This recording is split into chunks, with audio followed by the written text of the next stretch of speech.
오늘의 10분 말씀. 마가복음 6장 1절로 13절입니다. 바로 전장 5장에서는 믿음으로 치유를 받은 혈류증 여인과 죽은 딸이 생명을 얻은 회당장 야이로의 이야기를 살펴봤습니다. 두 이야기 다 믿음을 강조합니다. 여인의 믿음으로 치유를 받고 한 남자의 믿음으로 죽은 딸이 살아났습니다. 하지만 오늘 본문은 반대의 내용을 담고 있습니다. 예수님이 본인이 성장한 나사렛 동네에서 배척을, 거부를 당하십니다.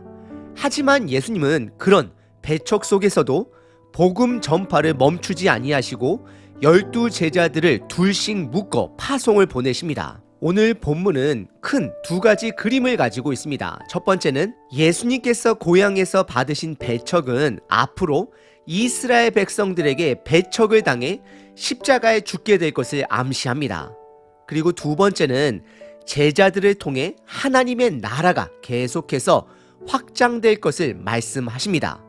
저와 여러분들을 통해 하나님의 나라가 확장되어야 할 사명을 드러내고 계십니다. 저와 여러분들이 말씀 안에, 성령님 안에 거한다라면 성령님께서 반드시 두 가지 일을 저와 여러분 삶에 하실 것입니다. 첫 번째는 성경 말씀을 깨닫게 할 것이고, 두 번째는 그 깨달은 말씀을 삶에서 경험하게 하실 것입니다. 오늘 본문의 제자들이 그렇습니다. 그동안 예수님으로부터 많은 가르침을 받았고 지켜봤다라면 이제는 직접 경험하게 하십니다. 예수님의 목적은 하나입니다. 증인을 만드시는 것입니다. 내가 깨달은 말씀을 삶으로 경험하고 그 삶을 토대로 이 땅의 복음을 드러내는 증인의 삶을 살게 하십니다. 오늘 하루도 말씀을 조금 더 깨닫고 조금 더 경험함으로 증인된 삶을 살아가시는 저와 여러분 되시길 바랍니다. 오늘 본문은 크게 두 가지 이야기로 나눌 수 있습니다. 첫 번째는 고향에서 배척을 당한 예수님입니다. 두 번째는 12 제자들을 둘씩 묶어 파송을 보내십니다. 첫 번째 부분은 예수님이 성장하신 고향 나사렛에서 배척을 당하시는 내용입니다. 마을 사람들이 무엇 때문에 예수님을 배척했는지 찾아보시길 바랍니다. 1절부터 6절입니다. 예수께서 거기를 떠나사 고향으로 가시니 제자들도 따르니라. 2절, 안식일이 되어 회당에서 가르치시니 많은 사람이 듣고 놀라 이르되 이 사람이 어디서 이런 것을 얻었느냐? 이 사람이 받은 지혜와 그 손으로 이루어지는 이런 권능이 어찌 됨이냐? 3절, 이 사람이 마리아의 아들 목수가 아니냐? 야고보와 요셉과 유다와 시몬의 형제가 아니냐? 그 누이들이 우리와 함께 여기 있지 아니하냐 하고 예수를 배척한지라. 4절, 예수께서 그들에게 이르시되 선지자가 자기 고향과 자기 친척과 자기 집 외에서는 존경을 받지 못함이 없느니라 하시며 5절, 거기서는 아무 권능도 행할 수 없어 다만 소수의 병자에게 안수하여 고치실 뿐이었고 6절, 그들이 믿지 않음을 이상히 여기셨더라. 이에 모든 촌에 두루 다니시며 가르치시더라 라고 기록합니다. 1절에 예수님께서 거기를 떠나사 고향으로 가시니 라고 기록을 합니다. 가버나움을 떠나 나사렛 동네로 이동함을 말합니다. 이 거리는 최소 걸어서 이틀은 걸릴 거리가 됩니다. 그리고 마가복음은 제자도 함께 따른다라고 기록을 하며 계속해서 제자가 함께함을 강조합니다. 그리고 2절에 예수님은 다른 마을에서와 마찬가지로 안식일날 회당에 들어가 두 가지 놀라운 일을 하십니다. 첫 번째는 놀라운 가르침, 두 번째는 놀라운 치유 사건입니다. 하지만 마을 사람들은 예수님을 믿지 못합니다. 바로 전장 5장의 혈류병의 여인과 회당장 야이로의 믿음과 비교가 됩니다. 이들은 예수님의 가르침과 기적이 믿어지지 않아서 믿지 않는 것이 아니라 믿고 싶지 않기 때문에 믿지 않는 것입니다. 그래서 2절에서 예수님의 행하신 가르침과 기적에 대해서는 놀라워하지만 예수님께 집중하며 이 사람이 어디서 이런 것을 얻었느냐? 이 사람이 받은 지혜와 그 손으로 이루어지는 이런 권능이 어찌 됨이냐? 그리고 3절에서도 이 사람이 계속해서 예수님을 믿지 못함을 강조합니다. 그래서 3절에서는 보다 구체적으로 왜 이들이 예수님을 믿지 못하는지를 드러냅니다. 왜냐하면 이들에게 있어서 예수님은 마리아의 아들 목공수가 되고 그들이 아는 형제들의 형이 아니냐라고 고백하고 있습니다. 고대 사회는 한 사람이 태어나 그 신분이 바뀌는 것은 매우 드문 일이었습니다. 그래서 고대 사람들은 태어났을 때 그 상황이 자기 운명이다라고 믿고 받아들이게 됩니다. 그러다 보니 마리아의 남편 요셉은 목공수였고 당연히 예수님 또한 목수로서의 삶을 살아야 한다라고 믿었을 것입니다. 그들에게 비춰진 예수님은 랍비 교육을 받은 교육자가 아니라 육체의 노동자의 훈련을 받은 목수로만 바라봅니다. 그래서 결론으로 3절 끝부분에 예수님을 배척합니다. 그리고 우리는 마가복음 3장에서 예수님의 친척들과 가족들이 예수님이 미쳤다라고 여겨 그를 붙들어 집으로 데려가려고 했던 사건을 기억할 수 있습니다. 그렇습니다. 우리가 세상 시각으로 가득 차 있을 때 하나님의 나라를 보지 못합니다. 오히려 거절하게 됩니다. 그러자 4절에 예수님은 반응을 시작하십니다. 선지자가 자기 고향과 친척, 자기 집에서는 존경을 받지 못한다라고 말씀을 하십니다. 이것은 예수님이 구약의 말씀을 인용한 부분이 아니라 그 당시 로마와 유대 문화 속에 있는 속담과 같은 말을 인용한 것으로 보여집니다. 그리고 더 나아가서 구약의 수많은 선지자들이 고향에서 배척을 당하고 죽임당하는 일들을 찾아볼 수 있습니다. 이사벨 여왕은 선지자들을 죽였고 동시에 엘리야 선지자를 죽이려 했었습니다. 그리고 스가랴는 돌에 맞아 죽었고 예레미야는 죽음의 위협을 받으며 결국 이집트로 추방을 당하게 됩니다. 그리고 신약으로 넘어와서도 스데반 집사는 복음을 전하다 돌에 맞아 죽습니다.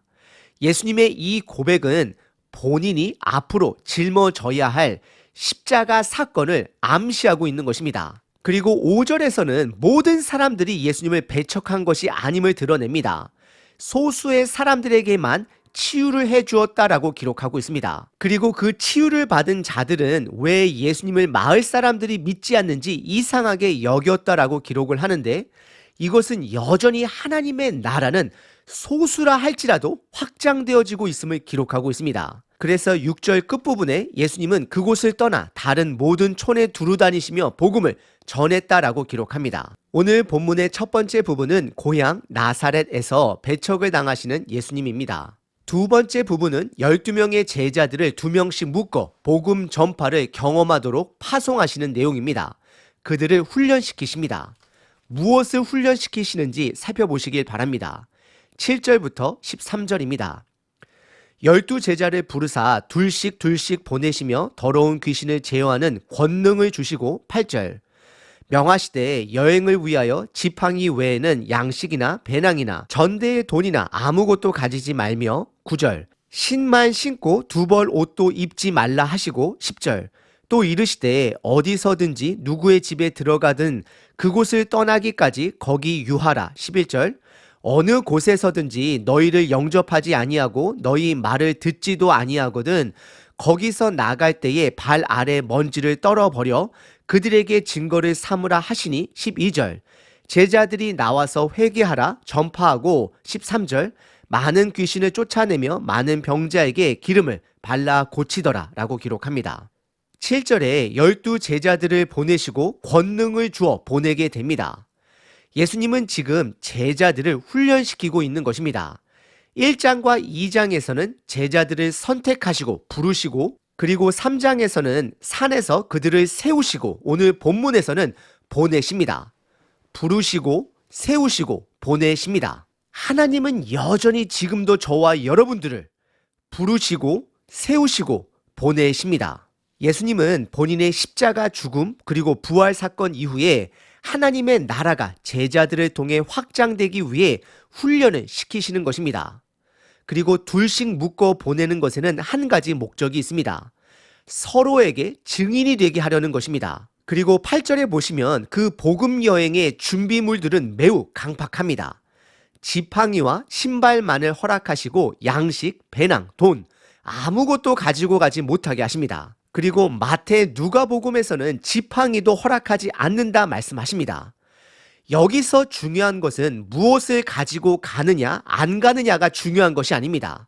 예수님이 말씀하고자 하는 것은 복음 여행의 가장 중요한 것은 내가 가지고 가는 물건도 아니요 나의 능력도 아니요 하나님만을 전적으로 신뢰해야 함을 제자들에게 훈련시키며 가르치는 것입니다. 그래서 누가복음 22장에 보시면 예수님은 전도 여행의 물품 내용을 변경하십니다. 그때는 배낭도 가지고 가고 오히려 칼도 가지고 가라 명령하십니다. 다시 말씀드리면 중요한 것은 물건이 아닙니다. 하나님을 전적으로 신뢰하는 믿음입니다. 그래서 단기적 선교 방문이든 우리의 삶 자체이든 우리가 무엇을 갖고 있느냐보다 내가 어떤 마음으로 단기 선교를 가느냐, 어떤 마음으로 살아가느냐가 더 중요한 것입니다. 하나님을 전적으로 신뢰하는 믿음이 있어야 합니다. 그리고 10절에서는 머무는 방법을 말씀해 주십니다. 어느 마을이든 한 곳에서만 머물 것을 말씀하십니다. 이것은 복음 전하는 일에만 전념해야 함을 강조합니다. 그리고 혹여나 머무는 것을 거절하는 집이 있다라면 발 아래 먼지를 털어버려라 라고 명령하십니다. 이것은 유대 사람들이 이방 땅을 밟고 그곳에서 나올 때에 조심스럽게 신발의 먼지를 터는 그들의 문화적 배경을 가지고 있습니다. 이것은 복음 전파의 결과는 제자들에게 달려있지 않고 하나님에게만 달려있음을 강조하는 것입니다. 이들은 그들이 받아들이던 받아들이지 않던 전하는 역할이 그들의 사명이 되는 것입니다. 지금의 교회도 선교단체의 일도 동일합니다. 비록 목표를 세워 달려는 가지만 그 몫은 하나님의 것이 됨을 기억해야 합니다. 그리고 12절과 13절은 제자들이 예수님의 명령대로 회개를 전파하며 많은 사람들을 치유했음을 기록합니다. 오늘 본문의 두 번째 부분은 제자들을 둘씩 묶어 파송하십니다.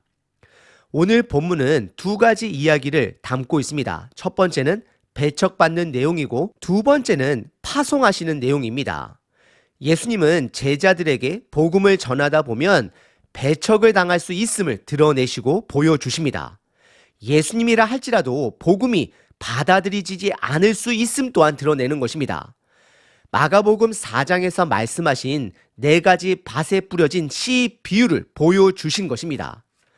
복음의 씨가 뿌려질지라도 길가, 돌밭, 가시덤불 같은 마음을 가진 자에게는 열매가 드러나지 않습니다. 그리고 예수님은 제자들을 둘씩 묶어 처음으로 예수님 없이 회개를 외치며 주도권을 쥐며 사람을 치유하게 하셨습니다. 제자들은 주도적으로 복음의 능력을 경험하였습니다. 이런 경험들은 이들이 나중에 초대교회 리더들이 되었을 때에 두 가지를 확실하게 기억하게 했을 것입니다. 첫 번째는 공급하시는 하나님을 전적으로 신뢰해야 함을 기억했을 것이고 두 번째는 결과는 하나님께 있음을 기억했을 것입니다. 여러분들 혹시 교회 공동체 안에서나 또는 개인적으로 복음의 일을 감당하고 계신가요? 그럼 오늘 본문에서 주는 이 3가지 마음의 자세를 기억하셔야 합니다. 첫 번째, 배척을 당하더라도 낙심해서는 안 됩니다. 배척을 상처로 받아들여 복음 사역을 멈춰서는 안 됩니다. 어찌 보면 배척 당하는 것이 마땅한 것입니다. 그리고 두 번째, 복음 전파는 우리들의 능력으로 하는 것이 아니라 아버지의 명령을 믿고 순종함으로 얻어지는 능력으로 감당하는 것입니다. 그리고 마지막 3번째, 결과는 하나님께 달려 있습니다. 우리들의 몫이 아닙니다. 그래서 우리들은 포기하지 않고 증인의 삶을 하루하루 살아가야 합니다. 하나님은 오늘 하루도 여러분들을 부르시고 세우시고 보내십니다. 그 말씀에 반응하는 하루 되시길 바랍니다. 365일 기도문입니다. 갈라디아서 1장 10절. 이제 내가 사람들에게 좋게 하랴 하나님께 좋게 하랴 사람들에게 기쁨을 구하랴 내가 지금까지 사람들의 기쁨을 구하였다면 그리스도의 종이 아니니라. 하나님 아버지, 오늘도 저를 부르시고 세우시고 보내심을 감사드립니다.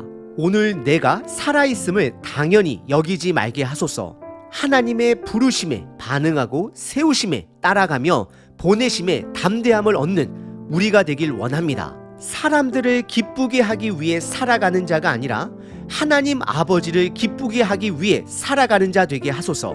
그 길은 아버지께서 인도하시는 대로 반응하는 증인의 삶이 되는 것임을 고백합니다. 오늘 하루 나의 삶을 예배로 받아 주소서. 예수님의 이름으로 기도합니다. 아멘. 항상 기뻐하라. 쉬지 말고 기도하라. 범사에 감사하라.